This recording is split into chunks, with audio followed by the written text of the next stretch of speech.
저는 이런 생각을 합니다. 우리가 정치라는 것이 있어가지고 우리의 다소의 다름을 유지하면서 큰 적과 맞아 싸우는 것에 대해 가지고 보수가 훈련이 안 돼 있는 거라 생각을 해요. 저는 이제 저도 방송하다 보면요, 상대하는 민주당 진영 토론자들이 보잖아요.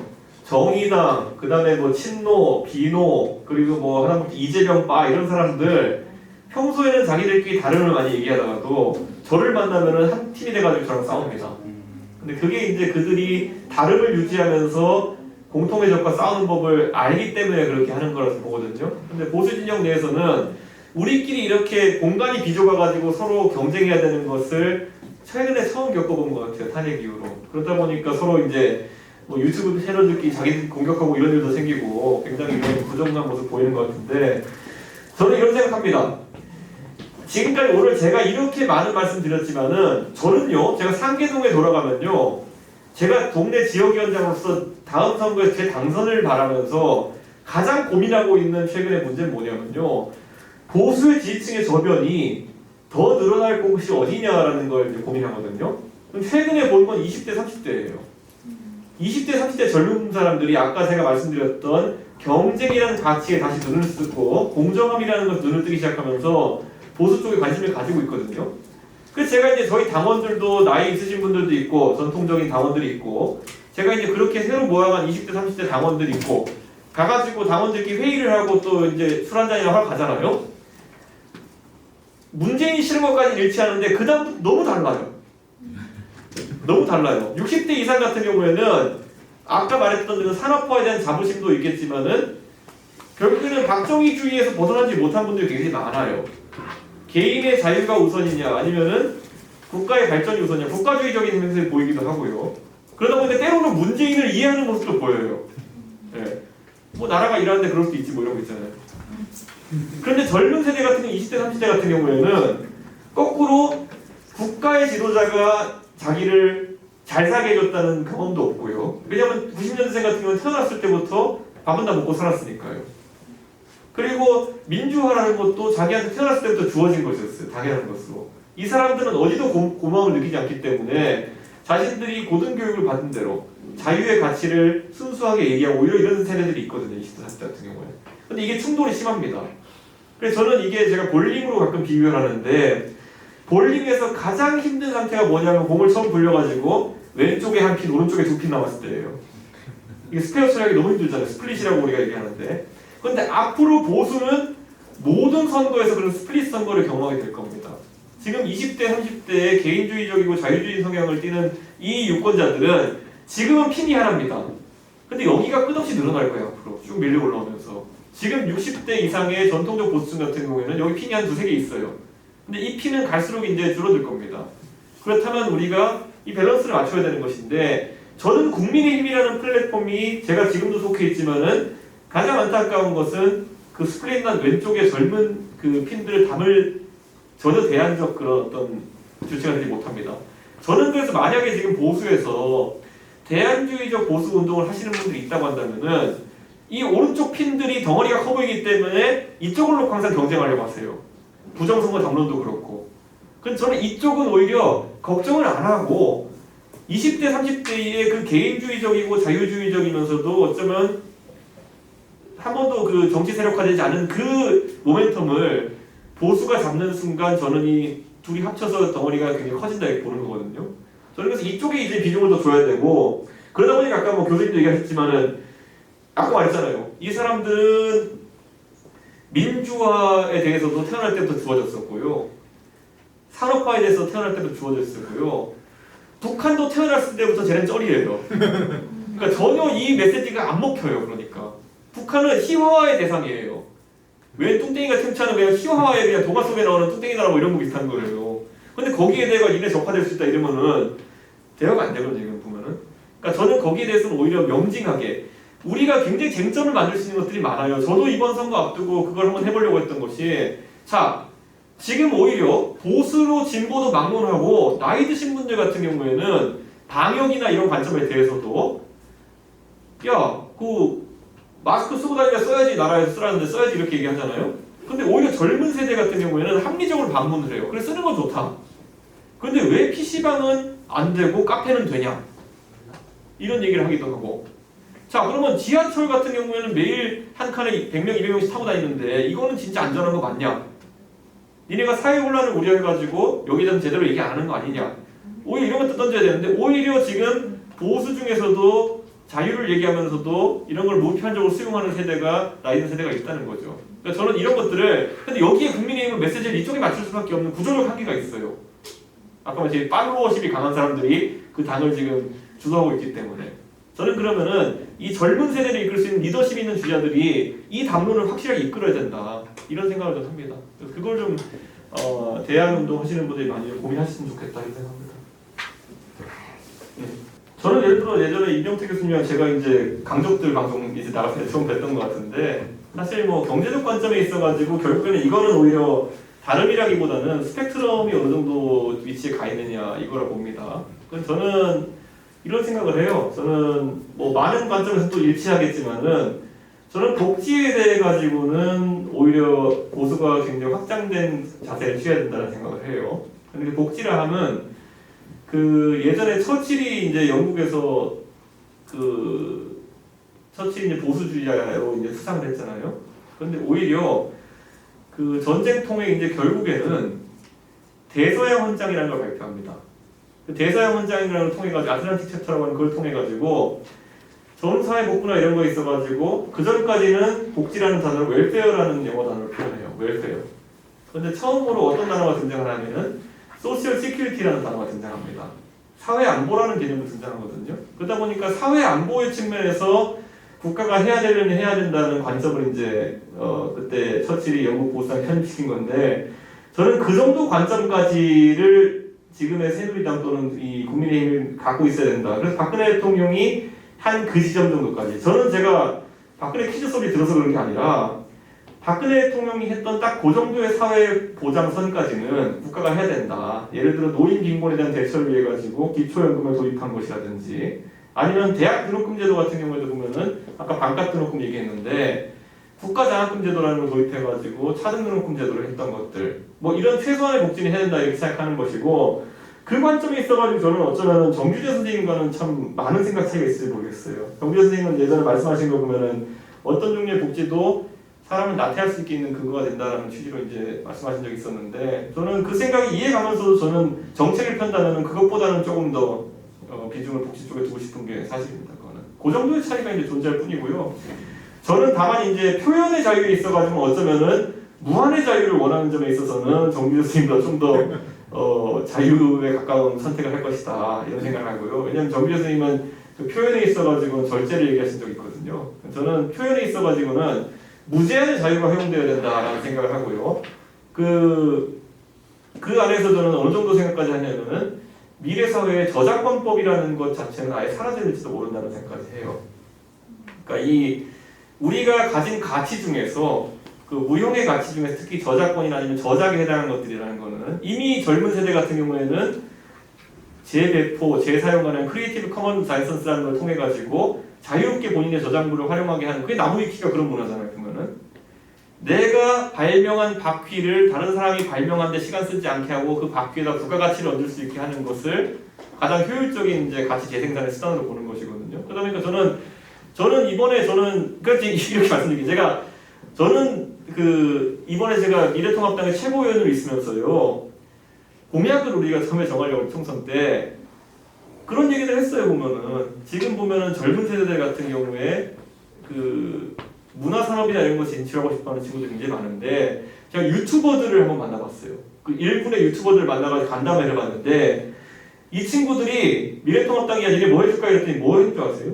집권하면요 국가가 만든 모든 소프트웨어 영상물이든 아니면 무슨 통계든지 무엇이든 뭐든 간에 자유저작권을 푸십시오 그렇게 얘기하더라고요. 실제로 지금 법이 있어요. 국가가 만든 모든 저작물은 공유해야 돼요. 그런데 여러분들이 편법을 써서 뭘 하냐면은 공단이나 이런 공사에서 보유한 것은 예외로 해요. 그 말은 뭐냐면 KBS가 옛날에 국민의 세금을 들여가지고 만든 모든 영상물들 그거 지금 국립 그 도서관에 다 디지털화되어 있거든요. 그게 만약 무상화된다고 하고 전부 다 자유 이용이 가능해진다고 한다면은 대한민국은 사실 엄청난 그 유튜브의 활성화를 꾀할 수 있을 겁니다. 예를 들어 역사교육 자료 같은 것도 누군가가 자발적으로 만들 수 있을 거고요. 근데 이런 것들, 그러니까 저는 우리가 재능사랑 가치를 어디서 만들 것이냐에 대한 고민을 굉장히 많이 하는데 그런 것들을 규제를 품으로써는 할 수 있다 생각하는데 그런 측면에서 좀 약간 급진적인 생각을 갖고 있습니다. 그거 외에 안보 이런 거는 뭐 일반적인 보수주의자는 하지 않고요. 안보는 오히려 가장 가깝다고 느꼈던 건 이명박 대통령의 상호주의. 네. 한 대 때리면 한 대 맞으면 한 대 때린다. 뭐 이런 상호주의 같은 거 있지 않습니까? 그런 쪽에 가깝다 이렇게 보고 뭐 저는 누구에게 딱히 사상적 영향을 받는다기보다는 제 나름의 몇 가지 아주 간단한 원칙에 따라 가지고 뭐 문제를 해결하려고 하는 스타일이기 때문에 다소 두서없을 수도 있지만은 그 원칙 몇 가지 논리나 아까 말했던 기초적인 자료 해석 능력 이런 것들에 기반해가지고 항상 옳은 판단 내리려고 합니다. 제가 원래 방송 처음 시작할 때는 말이 빠르다는 얘기를 많이 들었거든요.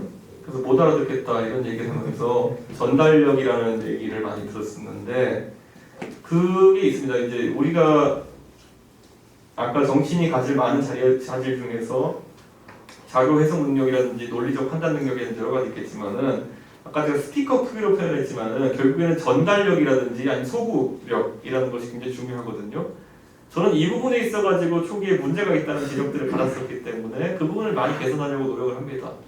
그 다음에 제가 이제 결국에는 그 어느 스타일 하나 골라야 되거든요.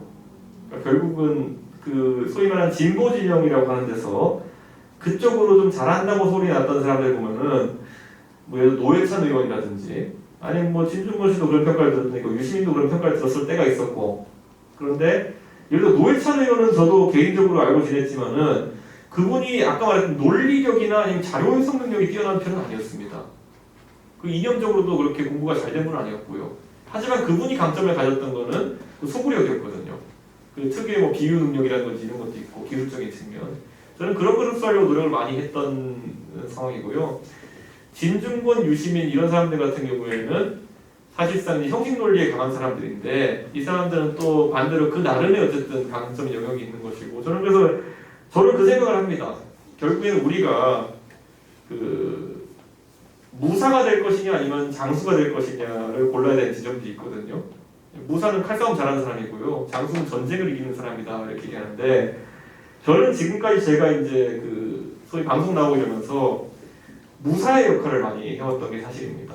방송 나가면은 토론 붙으면 상대편에서 이제 뭐 칼 좀 쓴다는 사람 나오면은 제가 가가지고 더 잘 싸워가지고 상대편 넘어뜨리고 이런 걸 제가 많이 했었는데 아까 제가 말했듯이 올해 들어가지고 제가 이제 저도 정치권에 있는 시간이 되면서 제가 장수의 역할을 해야 되는 시기가 이제 조금씩 오는 걸 느낍니다.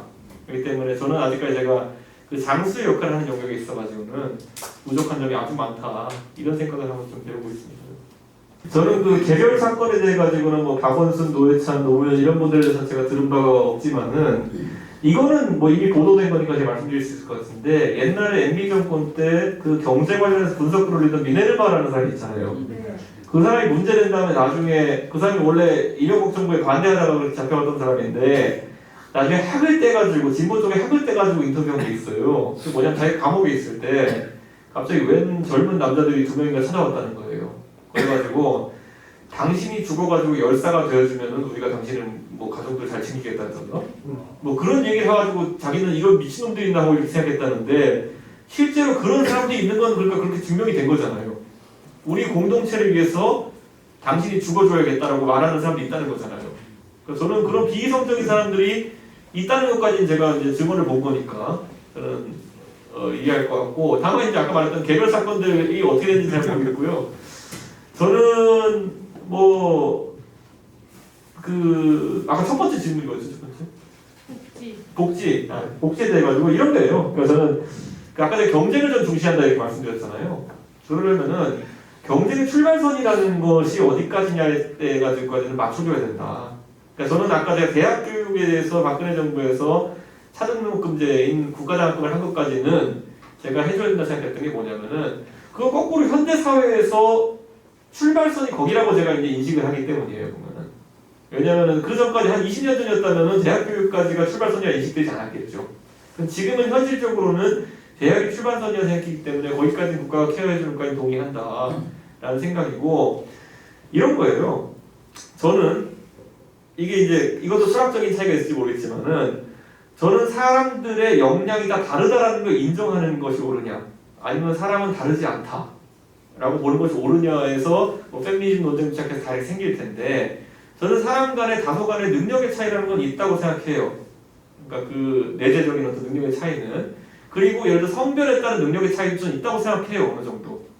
그러면 그것을 보정해 주는 것이 저는 그래서 최대한 경쟁에 들어올 수 있는 인원을 늘리는 것이 저는 유리하다고 보는 거예요. 경쟁 사회에. 왜냐하면 경쟁을 예를 들어 남자들만 하는 경쟁보다는 저는 여자까지 들어가서 하는 경쟁이 훨씬 더 경쟁을 풍성하게 만든다 생각하는 거거든요. 그러면 그 간극을 메워야겠죠. 근데 이거 메우는 방법은 두 가지가 있다고 생각합니다.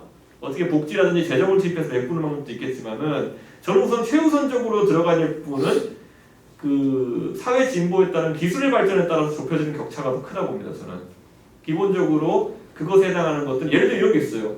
60년대 미국 자동차 광고를 보면요. 제너럴 모터스가 이런 광고를 냅니다. 드디어 여성들도 운전할 수 있습니다. 자동 변속기가 나왔습니다. 네. 저는 그런데 그게 뭐 성차별적인 발언이 아니라요. 자동 변속기의 출현으로 인해 가지고 대한민국 90년대 오토차가 많이 나오면서부터 여성의 운전율이 확 늘었어요. 네. 자, 여성의 경제 활동을 늘리는데 기여한 것들 중에 보면은 피임약의 발명도 있어요. 그 이후로 여성의 산업 참여율이 높아졌다는 조사들 본 적이 있어요. 그러니까 이런 기술의 진보가 메우는 간극은 제일 크고요. 그 다음에도 보정 안 되는 것들이 있다면은 거기에 이제 국가가 공적인 역할을 해야 된다. 그 정도까지고 그것을 하는 이유는 제가 아까 말했던 것처럼 명확하게 경쟁과 시장에 참여할 수 있는 사람의 수를 늘리기 위함이다. 저는 그렇게 보는 거죠. 저는 그래서 그 정도까지가 국가의 역할이다. 복지의 역할이다. 저는 그렇게 생각합니다. 예를 들어 대한민국에서 집에 돈이 없어가지고 대학 교육 또는 고등학교 교육까지 받지 못해가지고 경쟁에 도태되는 사람이 있다 그러면은 그 사람은 충분히 경제에 기여할 수 있는 사람인데도 그 단계까지 국가가 끌어올리지 못하면은 오히려 복지의 대상자가 돼버리거든요. 긴 시간 동안. 그거는 좀 오히려 비효율이라고 생각하기 때문에 거기까지 맞춰줘야 된다 이런 정도 생각하고 있는 겁니다. 그게 선별적 복지 아닌가요? 맞습니다. 선별적 복지로 그래서 말씀드린 거고 그 선별적 복지라는 게 딱 그 시점까지 출발선까지만 이끌어주는 정도의 역할 이렇게 저는 생각합니다. 저는 안미경중이라는 신조어보다는요 더 제가 믿고 있는 오래된 사자성어라고 하면은 원교근공입니다. 네. 그래서 저는 이제 그 원교근공이라는 것이 있어가지고 물리적 거리가 있고 그 다음에 이제 심정적 거리가 있고 경제적 거리가 있고 안보적 거리가 있다 보는데 저는 안보에 있어서는 직접적 위협이기 때문에 오히려 미국과의 관계를 강화하는 것이 옳다. 비슷한 얘기죠. 안미경중이라고 얘기하는데 근데 경쟁이 있어가지고는 거꾸로 우리와 중국과의 그 체계 차이가 큽니다. 그러니까 저는 상호보완적 관계가 있다고 봅니다. 어느 정도는. 중국이 뭐 요즘은 약간 다르긴 합니다만 과거에는 생산 기지가 되고 우리가 그걸 바탕으로 또 굉장히 이득을 취할 수 있는 게 있고 요즘 베트남 정도가 우리가 그런 관계에 있겠죠. 그래서 저는 그 조합이 맞는 상대와 이제 경제를 같이 해야 된다라는 생각을 하고 있고 저는 그 측면에서 봤을 때 앞으로도 중국과 비슷한 일이 많다. 저는 이런 생각을 하고요. 다만 이제 중국이 본인들의 소비 능력이나 아니면 시장 규모를 가지고 이제 세계에 어떤 영향을 끼치려는 시도를 하고 있는데 저는 그 시도 자체는 뭐 그것도 오래 지속되기는 어렵지 않을까 이런 생각하는 게 중국 경제가 더 성장하려고 그러니까 소비 시장으로서 더 성장하려고 그러면은 해결해야 될 내재적 문제점도 있다 좀 보는 거거든요. 네. 정치 사회적인 문제도 당연히 태동할 테고 그렇기 때문에 너무 또 그쪽에 의존적이게 가서는 안 된다. 그쪽 중국이 계속 무한 성장할 것이다라는 믿음 이런 거 가져가서는 안 될 것이다.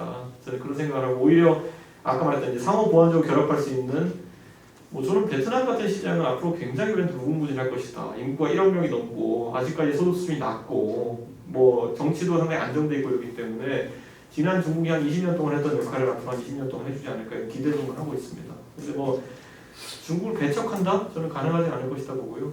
하지만 중국에 의존적이다? 그것도 가능하지 않을 것이다 이렇게 봅니다. 또 혹시 질문 있으신가요? 저는 여러분한테 아까 이제 제가 한 가지 이거 그냥 제가 어느 집단이나 가면 한 번씩 던지는 질문이 있는데요. 여러분은 대한민국 교육제도 중에서 재수제도에 대해서 어떻게 생각하세요? 저는 제가 미국에서 대학을 다니면서 가장 신기했던 게 뭐냐면 재수가 없는 세상이라는 게 제일 재밌었거든요.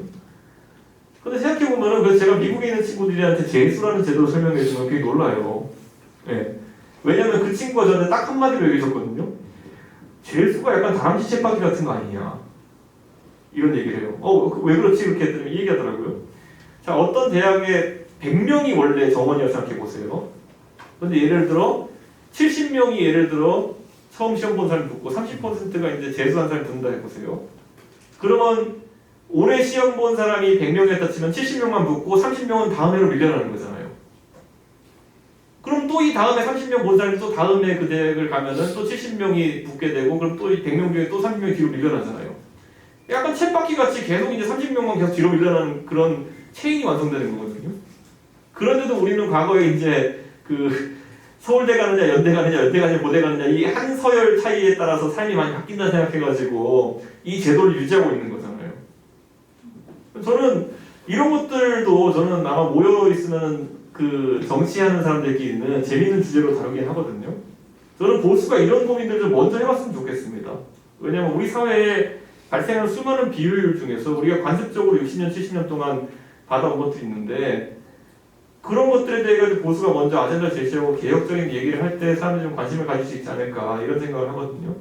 근데 제가 이 재수 논쟁을 한번 제가 제 페이스북에 붙여봤더니만은 진짜 이 간단해 보이는 사회 제도의 하나인데도 엄청 힘들어요. 이 논쟁을 하기가.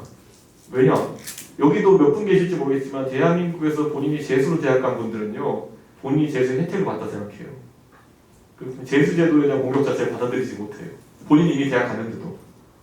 그런 것처럼. 근데 그게 정치하는 사람들이 항상 겪는 고민이 이거라는 겁니다. 논리적으로 봤을 때는 언젠가는 재수 제도라는 거는 미국처럼 없어져야 되는 제도라고 저는 보거든요. 근데 그 고양이 목에 방울을 달지 못하기 때문에 거의 70년 동안 이 제도가 이어져 오고 있는 겁니다.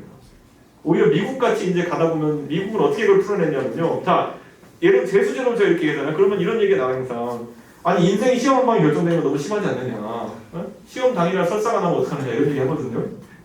근데 미국은 이미 그거 다 해결했잖아요. SAT를 1년에 6번씩 보잖아요. 6번 다 설사 나면 어쩔 수 없는 거죠 그거는. 다른 나라에서 하지 않는 걱정을 우리는 만들어가지고 걱정하고 있는 분들도 있어요. 그러니까 좀 시야를 넓힐 필요가 있지 않나.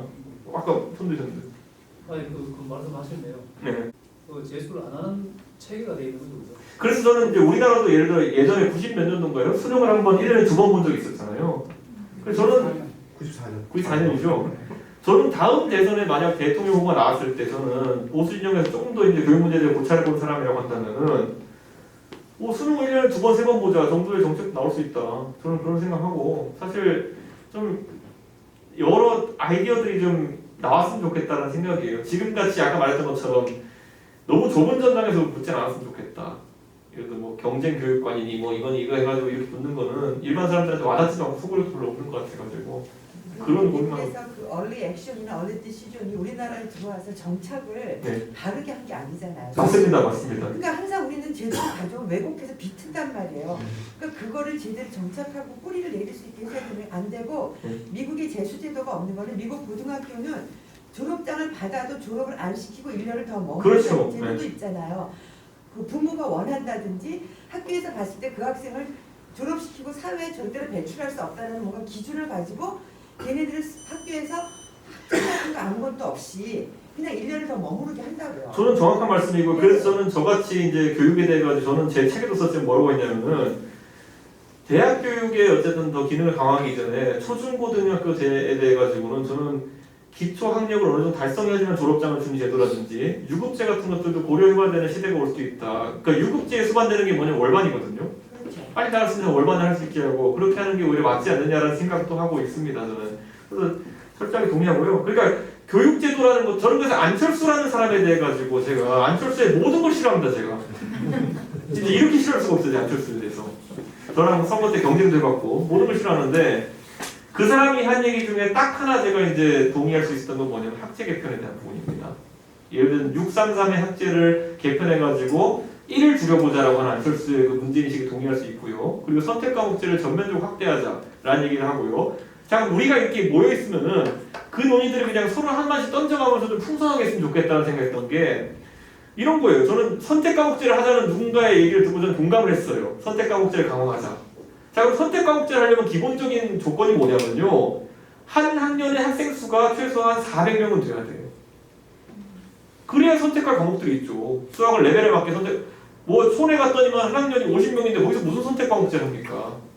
그러니까 그러면은 그 다음에 또 따라 나오는 누군가가 더한 아이디어는 자 그러면은 도시 지역부터 해가지고 학교를 400명 정도의 정원을 맞출 생각을 하고 전면 기숙사 학교화하는 것을 대선 공약을 내보자 이런 얘기는 나와요. 그건 제가 기숙사 학교를 다녀왔거든요. 과학고등학교를. 기숙사 학교 너무 좋아요. 없어서 못 다니는 거지. 그걸 확대한다 그러면은 그리고 그런 어떤 철학적인 바탕을 해가지고 전면적인 선택 수업제를 하기 위해 가지고 학교의 규모를 맞추기 위해서 단위 기숙사제를 해보자라고 한다든지 이런 것들은 우리가 재미있게 논의를 이제 진행할 수 있는 거고 정치권도 바로 편입할 수 있는 그런 정책들이거든요. 그래서 저는 이런 어떤 대안적인 어떤 그 정책 시도들이 많았으면 좋겠다 그런 생각합니다. 뿐만 아니라 연결해서 하나 더 이거 말씀드리면 좋은 거예요. 저는 많이 배우잖아요. 그 미국에서 네. 그 지금 선택적 과목을 확대시킨다고 한다면 네. 솔직히 말해서 이게 그냥 뭐 수능을 1년에 2번을 보든 월반 제도든 유급이든 이거하고 관계없이 또 다른 이 고등학교 학생들이 대학으로 갈 수 있는 그 축적되는 적금을 들 수 있는 것 같은 AP 시스템을 연결시켜 줘야 되거든요. 우리나라는 아직 그런 게 없잖아요. 그러려면 대학도 교수나 조교들이 대학원생들이 끊임없이 고등학교하고 연계해서 같이 체인을 만들어서 돌아야 되지만 걔네들을 대학으로 곧바로 유입하지 않고 학기 동안에 썸머든 윈터든 이용해서 대학 강의를 들으면서 자기의 어떤 학점을 관리할 수 있는 그런 좀 선진적인 시스템도 우리가 도입을 해야 되는데 거기까지 나가기에는 우리 고등학교의 교사들이나 시스템이 연결이 되긴 아마 힘들 거예요. 근데 이제 그런 것까지 타진을 해서 이 챌린지 할 수 있는 기회를 한두 단계가 아니라 한 대여섯 개를 쭉 뽑아줘야지만 거기에 맞게 단계를 정하다 보면 그 중에서 한 3개 정도 건질 수 있지 않을까. 저는 개인적으로 그런 생각을 하거든요. 저는 근데 이거 되게 중요한 건이고 많은 제 친구들 이제 교사 된 친구들 있지만 얘기하는 게 우리가 경험했던 한 학년에 600명쯤 되는 학교 교육에서보다 지금이 더 교육 품질이 나빠지는 거는 그 당시에는 맞춤 교육을 위해서 ABCD 반이라 나눠서 교육할 수 있었지만은 지금은 저희 동네 초등학교 신입생이 20명입니다. 이 상황에서는 교육을 오히려 다변화해서 할 수 있는 상황이 전혀 아니다. 최소 인원수 맞추기도 힘든 상황이 됐다. 여기 대해서 지금 계속 문제점이 지적되고 출산율 높이겠다는 말도 안 되는 그런 어떤 제가 봤을 땐 단기간에 해결되는 문제만 태클하고 있고 당장 교육에 있어가지고 발생한 문제들을 우리가 태클하지 않았던 것이 지금 정치권의 현실이거든요. 맨날 막 똑같아 앵무새 같이 출산율을 높이면 된다. 그걸 못 높이면은 어떻게 해야 되느냐에 대해서는 생각이 없어요. 다들 앵무새 같이 문재인 같은 경우에는 뭐 50조를 넣겠다, 55조를 넣겠다. 그러니까 저는 여기에 대해서 우파가 제시할 수 있는 대안이 뭐냐가 이제 고민되는 거고. 그러니까 학교를 통합시킨다고요. 그렇죠. 그러니까 저도 아까 그 얘기했잖아요. 20명 있는 학교, 요즘엔 같은 지역구에서 학교를 다니니까 초중고가 다 학교 이름이 똑같아요. 애들이 아까 그래서 그러면 애들이 스트리트 스마트도 되지 못할 뿐더러 영역을 확대하거나 어떤 안목을 키울 수 있는 기회가 없기 때문에 초등학교 같은 경우는 몇 개 학교를 묶어놓고 그 중에서 선택할 수 있는 기회를 주는 거예요. 그래서 여기서 이제 이거를 자 이제 저는 정치라는 사람이다 보니까 우리가 이제 철학적으로 기획하는 목표는 그거예요. 예를 들어 학교 교육을 좀 정상화시키자는 거라면은 이걸 만약 좌파였으면 어떻게 선동할까 이렇게 해보잖아요. 근데 실질적인 거로 표를 던지는 사람들을 선동해야 돼요. 아까 말했던 것처럼 우리가 대선에서 공약을 건 뭐 학교 이렇게 뭐 선진화 방안에 따르면은 당신 아들은 기숙사 학교에 갈 수 있어. 선택할 수 있어. 중학교 때부터 당신 아들은 모두 다 기숙사에 갈 수 있어. 그러면 생각해봐. 당신 이제 애들 아침에 뒷바라지 안 해도 되고 좋잖아. 라고 젊은 여성들을 꼬시는 것이고. 네? 그런 식으로 하나씩 이제 걔네는 정책화를 표를 얻는 수단까지 진화시키거든요. 그러니까 저희도 이런 프로세스가 필요하다는 거예요, 보면은. 이제 이건 제가 이제 오늘 굉장히 그냥 섣부르게 그냥 던진 얘기고 이제 살을 붙여나가는 과정을 한번 보신 거겠지만은 좌파는 이걸 해가지고 마지막에는 굉장히 젊은 유권자들이 철학이랑과 관계없이 그냥 찍고 싶은 정책을 만들어내요. 내 아들 학교 아침에 보내는 것을 해방. 뭐 이런 정도의 실질. 아니면 초등학생들을 설득하려고 한다면은 학교를 통합해서 100명, 200명 단위로 만들고 전부 다 스쿨버스 통학을 시켜버리겠습니다. 그럼 안전해지죠? 뭐 이런 식으로 설득하는 거예요, 그러면은. 그러니까 저는 이런 것들이 우리가 가진 아까 그 교수님이 얘기했던 스킬적인 그런 차원에서 약간 좀 미진했던 부분이 아닐까 이런 생각하고 이런 논의 재밌어요. 이렇게 보시면 그냥 정책적으로 아무거나 던져가지고 살붙여보기 이런 것들. 저도 사실 저기 네. 저도 관심이 좀 있어가지고 좀 얘기를 좀 읽고 싶은데 저는 공대를 나왔거든요. 네. 예, 화학공학을 전공했고 고등학교 때부터 이과를 갔어요. 근데 아까 이준석 위원님이 말한 선택 과목 제가 정확히 뭘 얘기하는지는 잘 모르겠어요. 근데 저희 때는 선택 과목이 아니잖아요. 아무리 이과에도 뭐 정치, 경제, 그리고 사회, 문화 뭐 이런 것들은 다 배웠어야 돼요. 근데 제 개인적 경험에 의하면은 사실은 그때 고등학교 때까지는 좀 제너럴한 걸 배워야 된다고 생각하거든요. 그리고 저 역시 그때 저 전공하고는 아무 상관없는 정치, 경제라든가 사회, 문화를 제너럴한 지식을 배운 게 제 인생에 굉장히 도움이 돼요. 대학교 진학한 이후 내 전공을 선택한 이유는 절대 배울 수 없는 지식들이니까. 그러니까 저는 개인적으로 선택 과목이라는 게 옳지 않다고 보거든요. 고등학교 때까지는 아직 그 애가 자기 적성이 뭔지 모르고 자기 진로가 뭔지도 모를 때이고 사실 대학교 때도 모르는데 그러니까 이런 거예요. 그러니까 보통 이제 대학에서도 미국 대학도 보면 코어 커리큘럼이라고 하는 것이 이제 기본적인 그 우리가 교양 필수라고 보통 얘기하는데 그것보다 좀 세요. 코어 커리큘럼이라는 게 그게 있고 거기에 전공이 조금 더 붙는 거예요. 제가 하버드에 쓰면 놀았던 게 뭐냐면요. 하버드는 코어 커리큘럼의 비중이 50%가 넘어요. 전공의 비중이 30% 미만이에요. 네. 그러니까 이게 굉장히 놀랐던 게 뭐냐면 저는 대학에서 배운 게 글쓰기밖에 없는 것 같아요. 글쓰기밖에. 글쓰기, 논증밖에 배운 게 없는 것 같아요. 그런데 한국에서 저랑 비슷하게 컴퓨터공학과 다닌 친구들 같은 경우에는 컴퓨터의 자잘한 기술을 배우더라고요. 저는 저 컴퓨터과를 졸업했지만 그리고 경제학도 복수전공했지만 제가 배운 거는 논증과 글쓰기밖에 없어요. 대학에서 거의. 그러니까 저는 이게 사실 교육에 대해 관점이 다른 그런지 모르겠지만 옛날에 우리나라는 엔지니어가 많이 필요하다 그래가지고 대학별로 예를 들어 경북대 전자공학과 이런 데 막 600명씩 뽑고 이래가지고 양산하는 체제였다면은 지금은 좀 더 심한 커리큘럼을 갈 필요가 있다. 저는 그런 생각하고 그게 교양에 가까운 것이라는 생각을 하고 있어요. 거기에 대해 좀 말씀을 좀 예. 드리자면 제도라는 건 항상 제도주의적 관점에서 볼 때 네. 그러니까 경로 의존성이라는 게 항상 있거든요. 제가 봤을 때 지금 말씀하신 게 경로 의존성이라고 보거든요. 네. 그 경로 의존성을 전혀 생각하지 배려하거나 생각하지 않고 무조건 바꾼다. 특히 아까 말씀하신 대로 미시적 정책 하나 핀셋으로 집어가게 되면 전체적인 정책으로 풀어지기 때문에 거기에 대해 수반되는 문제가 굉장히 많거든요. 뭐 급식 문제도 그렇고 뭐 선택 과목 제가 이제 7차교까지 오면 처음으로 선택 과목 한 사람이거든요. 나이 동일할 겁니다. 네. 저랑. 네. 그러니까 그런 것들을 좀 그러니까 거시적으로 통합해서 해야지 핀셋으로 이거 집어준다는 것은 결국에는 좀 좌파들이 하는 그러니까 핀셋으로 네 인생을 책임지겠다는 그거라는 그러니까 술적인 측면에서 우리가 정치적으로 그걸 해서 이길 수는 있겠지만 거시적으로 봤을 때 국가 정책이라던가 방향성에 있어서는 별로 좋지 않다라고 저는 생각을 하거든요. 저는 그래서 아까 말했듯이 철학을 결국에는 밑에서 결국 표가 되는 정책으로 치환하는 것을 잘하는 쪽이 정치 집단이 승리한다는 이렇게 보고 있는 건데 아까 말했던 것처럼 이게 너무 미시적으로 가가지고 그것만 얘기하는 것도 문제겠지만은 반대로 이렇게 풀어서 설명하지 못하고 철학으로만 존재한다고 한다면은 그것도 굉장히 선거 때는 득표에 좀 어려움이 있는 걸 많이 경험했습니다. 보면 자유라는 단어만 외치면 선거 이길 수는 없다 이런 것들. 저는 그리고 그래서 여기서 그럼 저는 또 한 가지 문제 뭐냐면 저는 그런 의미에서 국정교과서 논할 때 굉장히 헷갈렸던 거예요. 저는 국정교과서라는 거 우리가 어떻게 받아들여야 되느냐. 네, 국정교과서가 예를 들어 아니 국정교과서가 국정이냐 아니면 그 국정이 아니냐 문제보다도 국사가 그러면 의무 과목이어야 되느냐부터 저는 약간 헷갈렸어요. 그러니까 이런 것들도 저는 아마 좀 논쟁을 해낼 수 있는 거겠죠. 서울시장 선거, 부산시장 선거 놓고 말씀드리면요. 부산시장 선거는 저희가 이미 오차범위 밖으로 크게 이기고 있다. 저희는 이렇게 판단하고 있습니다. 그래서 부산에서 이제 민주당에서 가덕도 이슈를 저렇게 띄우는 이유는 마지막으로 이제 김영춘 그 국회 사무총장이 부산에서 이제 저 후보로 만들기 위해 가지고 설득을 하고 있는 것 같습니다. 저 김영춘 사무총장이 지금 같은 판이라 그러면은 그분도 정치를 오래 하신 분인데 바보만 이상 안 나오겠죠. 지는 선거로 판단하면은. 그러니까 가덕도로 너도 이길 수 있어라는 분위기를 만들어가지고 후보로 만들려고 꼬시는 과정 속에서 가덕도 얘기가 나온 것 같은데 가덕도 얘기 꺼냈음에도 불구하고 그쪽에서 뭐 김영춘 사무총장이 출마를 결심할 만한 그 판세는 나오지 않았다. 저는 이렇게 확신하고요. 그래서 부산 선거는 무난하게 저는 치러질 것이다. 저는 이렇게 보고요. 김영춘 의원이 나온다 그러면 다소 저희는 힘든 경쟁을 예상했습니다.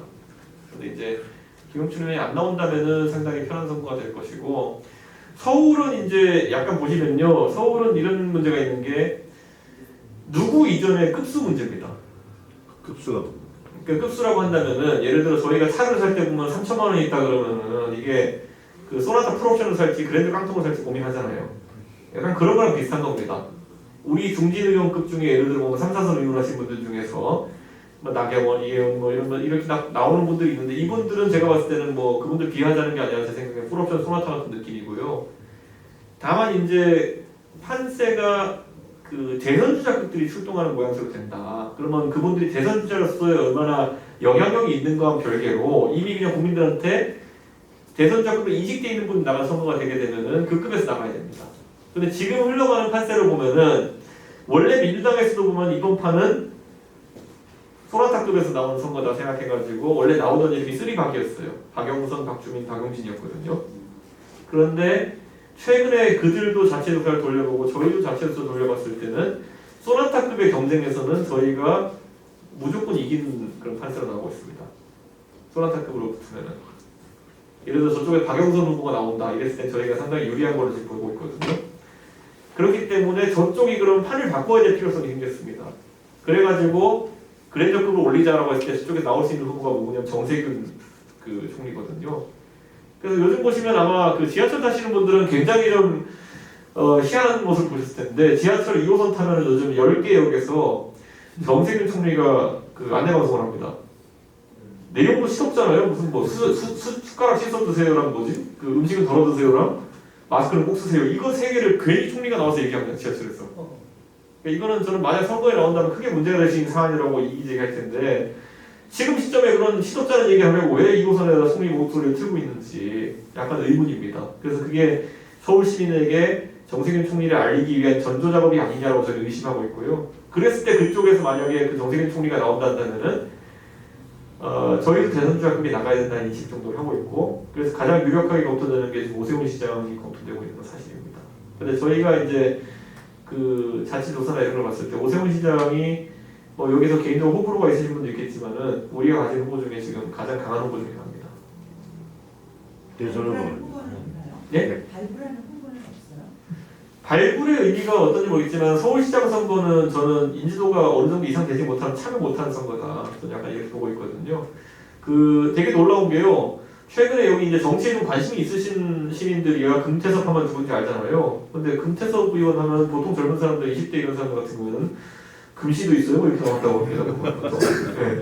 그러니까 저는 그런 상황 속에서는 도저히 선거를 못 치른다. 그러니까 민주당도 지금 보면요. 지지율 경쟁 이렇게 표 나오는 거 보잖아요. 민주당에서 의외로 정청래 의원이 높게 나와요. 싫어하든 좋아하든 이름 들어갔으니까. 근데 이름을 모르면 아예 그 응답을 안 합니다. 그 사람 여론조사에. 뭐 그런 현실이고 그렇기 때문에 아마 우리가 대충 아는 후보에서 나올 것이고 대선도 깜짝 보고 나오기도 어렵다. 그 정도 생각을 하셔야 될 것이다. 우리나라 선거에서 대선이 재수생들이 많이 되는 이유가 뭐냐면요. 어쨌든 첫 번째 선거 완주하면 두 번째에서 이름은 알고 들어가기 때문에 굉장히 유리한 국면이 있는 게 맞거든요. 그렇기 때문에 저는 대선도 아마 우리가 지금 이름을 알고 있는 대선 후보 중에서 나오지 않을까 그런 생각을 합니다. 근데 저는 전체적으로 그 보수 진영 또는 이 야권에서 이번 선거는 생각보다 여론조사 영향을 많이 받을 거다. 코로나 때문에 이렇게 막 박력 있는 선거는 하고 이렇게 쉽지 않기 때문에 그리고 우리가 4번의 선거를 연달아 졌기 때문에 적을 이길 수 있다 그러면은 단 1%라도 확장성이 높은 사람에게 쏠리게 되어 있는 구조입니다. 지금은. 그렇기 때문에 올 연말에 12월 말에 이제 그 각 언론사에서 연말에 조사를 돌릴 거거든요. 그 서울시장 적합도 조사랑 그다음 대선조사 돌릴 텐데 거기서 1위권, 2위권 형성하는 사람들 쏠림 현상이 강하게 일어날 것이다. 그 정도로 저는 예측하고 있습니다. 저는 이런 생각을 합니다. 이번에 3차 재난지원금 관련해가지고 민주당도 이제 드디어 정신을 차리고 누가 안 시켜도 자기들이 먼저 선별 지급하겠다고 얘기를 하더라고요. 예. 근데 그거는 배짱이 같이 이제 고가리에다 다 썼다는 거 아는 겁니다. 오죽하면 홍남기 부총리 같은 사람이 거기에 반기를 두다가 이제 저렇게 찍혀가 저러겠습니까? 예. 근데 그 돈을 풀지 않는 한 저는 코로나 국면에서 문재인 정부가 이득을 볼 수 있는 건 없다 정치적으로. 저는 그렇게 생각하는 것이 자영업하시는 분들 주변에 있는 분 아시겠지만은 아까 말했던 방역의 기준이라는 것들도 굉장히 이 사람들이 자의적으로 적용했거든요. 첫 번째 우리가 그때 그 2주간 그 문 닫으라고 할 때는 PC방은 닫고 카페는 열어놓게 했어요. 그때는 기억하실 겁니다. 개인이 운영하는 카페는 열 수 있게 해주고 프랜차이즈 닫으라고 그러고 PC방은 닫으라고 그랬어요. PC방 업주분들이 항의를 했죠. 파주의 스타벅스에서 확진자가 그렇게 많이 나왔는데 왜 카페는 열어놓게 개인 운영 카페는 열게 해놓고 PC방은 확진자 하나도 안 나온 시점에서 왜 PC방을 닫느냐 난리를 쳤죠. 그랬더니 막 2차 재난지원금 때 PC방에 돈을 줬죠. 자 이번에 그러면 이번에 3차 유행할 때 보면요. 이번에 거꾸로예요. 카페는 문을 닫고요. PC방은 영업을 허가했고요. 먹는 것도 허용을 줬어요. 이게 뭐냐면 이제 드디어 이제 자기들도 압력이 높아서 자기들이 욕먹을 곳에는 열어주고 이런 식으로 기준이 바뀐 겁니다. 제가 봤을 때는. 그러다 보니까 이게 그런데 조금만 더 지속되면 고무줄 잣대라는 게 이제 국민들한테 인식되게 되면은 굉장히 그 항의하는 분들이 많을 것이다. 네. 저는 그렇게 봅니다. 그래서 그게 전혀 득이 되지 않는다 이렇게 말씀드리고 싶고 무엇보다 이번 백신 관련해가지고 되게 국민들한테 말도 안 되는 소리 많이 했잖아요 보면은 뭐 우리는 효용이 확인된 백신을 사겠다 뭐 이런 거 세상 일본은 바보라 가지고 먼저 입도 선패합니까? 다른 나라들은 뭐 안정성을 확인하기 싫어가지고 미리 계약 안 합니까 그거는? 그러니까 저는 이제 그런 것들이 하나씩 이제 돈을 풀지 않는 한 풀 여력은 없고 그런 한 저는 코로나에 있어서 그들의 모순점만 도출될 것이다 이렇게 생각합니다.